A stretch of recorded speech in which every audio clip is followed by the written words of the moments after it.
हम लोग देखने वाले हैं वो जंतु के हार्मोन के बारे में देखेंगे कि जंतुओं में कौन कौन से हार्मोन पाए जाते हैं। आज का टॉपिक है, ठीक है। तो पहला हार्मोन के बारे में जानेंगे। एक ग्रंथि होता है, एक अंतःस्रावी ग्रंथि होता है, एक बाह्यस्रावी ग्रंथि होता है। अंतःस्रावी ग्रंथि कहने का मतलब जिससे अंदर को कोई भी रस का स्राव होता है उसे अंतःस्रावी कहते हैं। बाह्य मतलब नाम में आंसर है, बाह्यस्रावी मतलब जो बाहर की ओर साबित होता है। तो यह सभी ग्रंथि जो हम लोग पढ़ने वाले हैं वह सभी ग्रंथि जो है अंतःस्रावी ग्रंथि है। जैसे कि एक ग्रंथि का नाम है अधिवृक्क ग्रंथि। कौन सा ग्रंथि? अधिवृक्क ग्रंथि। अधिवृक्क ग्रंथि से स्रावित होता है एड्रेनल हार्मोन। अधिवृक्क ग्रंथि से स्रावित होता है एड्रेनल हार्मोन। और एड्रेनल हार्मोन का क्या कार्य है ये जानना बहुत इंपॉर्टेंट है कि उसका क्या कार्य है और कौन सा हार्मोन कहाँ से स्रावित होता है, उसका क्या कार्य है। तो जैसे पहला देखिए हम लोग अधिवृक्क ग्रंथि से स्रावित होता है एड्रेनल हार्मोन। एड्रेनल हार्मोन क्या करता है? यह हृदय के धड़कन को बढ़ाता है। हृदय के धड़कन को यदि हम लोग का कोई नकली सौंप दे पे फेंक देता है क्या होता है? एक धड़कन के लगता है कुछ क्षण के लिए लगता है कि ना असली सौंप है, फिर तंत्रिका मस्तिष्क रिप्लाई देता है नहीं नकली सौंप प्लास्टिक वाला है, हड़बड़ाओ नहीं। लेकिन उस समय भी एक हार्मोन का स्राव रहता है, वो hormone adrenal hormone. Adrenal hormone का स्राव आपातकाल में होता है। जब हम एड्रेनल हार्मोन का आपातकाल में होता है इसलिए इसे आपातकालीन हार्मोन भी कहते हैं। और इसे लड़ो उड़ो और डरो हार्मोन, डर के समय में भी यह हार्मोन का स्राव होता है। कौन सा हार्मोन? वो है एड्रेनल हार्मोन। एड्रेनल हार्मोन का जो स्राव होता है यह अधिवृक्क ग्रंथि से होता है। उसके बाद देखिए यह सभी अंतःस्रावी ग्रंथि है। और दूसरा नंबर पढ़ रहे हैं हम लोग कि जब हम लोग नमक खाते हैं, नमक का पैकेट देखते हैं उसमें लिखते हैं आयोडीन युक्त नमक। तो नमक में पाया था आयोडीन, आपसे पूछा जाएगा आयोडीन किसमें पाया था? नमक में। और उसके बाद देखिए एक ग्रंथि है जिसका नाम अबटू ग्रंथि। अबटू ग्रंथि से स्रावित होता है हार्मोन जिसका नाम है थायरोक्सिन हार्मोन। अबटू ग्रंथि से कौन सा हार्मोन स्रावित होता है? Thyroxine hormone. ध्यान रखिएगा, हम दो ही चीज बोले हैं कि कौन सा ग्रंथि से कौन सा हार्मोन स्राव होता है और वो हार्मोन का क्या कार्य है। डायरेक्ट एग्जाम में क्वेश्चन आता है, ठीक है। जैसे अबटू ग्रंथि से स्रावित होता है थायरोक्सिन हार्मोन। और थायरोक्सिन हार्मोन क्या करता है कि हम जब खाना खाते हैं तो चावल दाल खाते, जब दाल चावल खाते हैं और रोटी खाते हैं कार्बोहाइड्रेट, फिर दाल खाते हैं प्रोटीन, तेल सब खाते हैं वसा, यह सब की मात्रा को नियंत्रित करता है, उपापचय पाचन का नियंत्रित करता है। तो वह भी थायरोक्सिन हार्मोन। और थायरोक्सिन हार्मोन का स्राव होता है यह होता है अबटू ग्रंथि से। थायरोक्सिन हार्मोन का स्राव अबटू ग्रंथि होता है। अब एकदम इंपॉर्टेंट चीज है कि थायरोक्सिन हार्मोन से होता है कि आयोडीन की जब कमी रहती है, आयोडीन, और याद रखिएगा कि जो थायरोक्सिन हार्मोन होता है जब तक इसको आयोडीन नहीं मिलेगा तब तक स्रावित भी होने वाला नहीं है। अर्थात आयोडीन की उपस्थिति के कारण ही थायरोक्सिन हार्मोन का स्राव होता है। जो मेन इसका आयोडीन है, आयोडीन का जब कमी हो जाता है, आयोडीन का कमी होता है तब एक हमारे शरीर में रोग होता है, बीमारी होता है जिसका नाम है गोइटर। गोइटर और गोइटर का ही दूसरा नाम है घेंघा। घेंघा।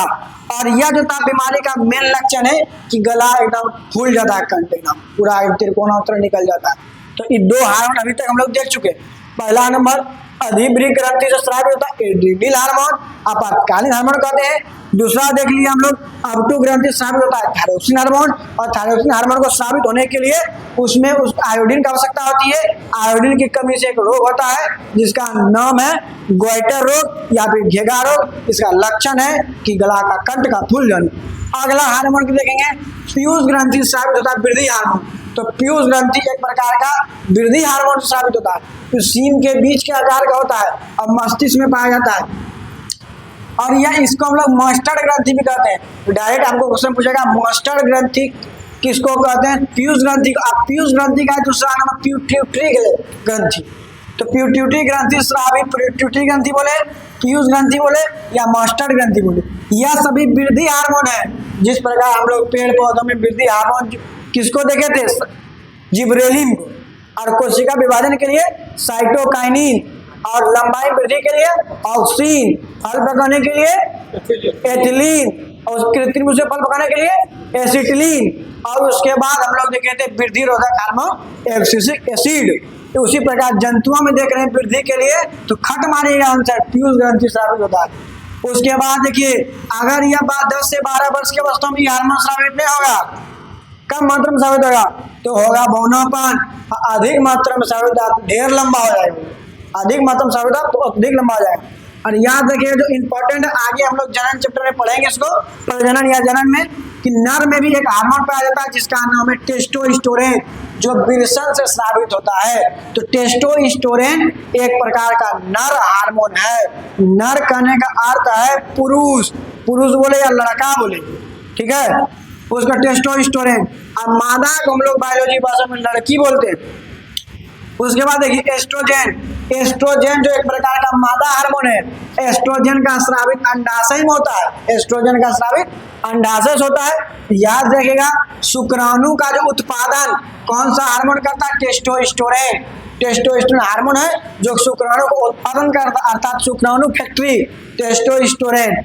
उसी प्रकार जो है मादा में जो है मासिक चक्र का जो नियंत्रित करता है, जो पर 28 दिनों में आता है, 28 से 30 दिन में आता है मासिक चक्र, उसका जो नियंत्रण करता है वह एस्ट्रोजन हार्मोन ही करता है। तो आपसे, और मादा में एक और हार्मोन पाया जाता है जिसका नाम है प्रोएस्ट्रोजन, प्रोस्टेरोन। यह क्या करता है, यह गर्भावस्था को बनाए रखता है, गर्भ की अवस्था को बनाए रखता है। उसके बाद जो है, उसके बाद याद रखिएगा यहाँ नर और मादा देख लिए।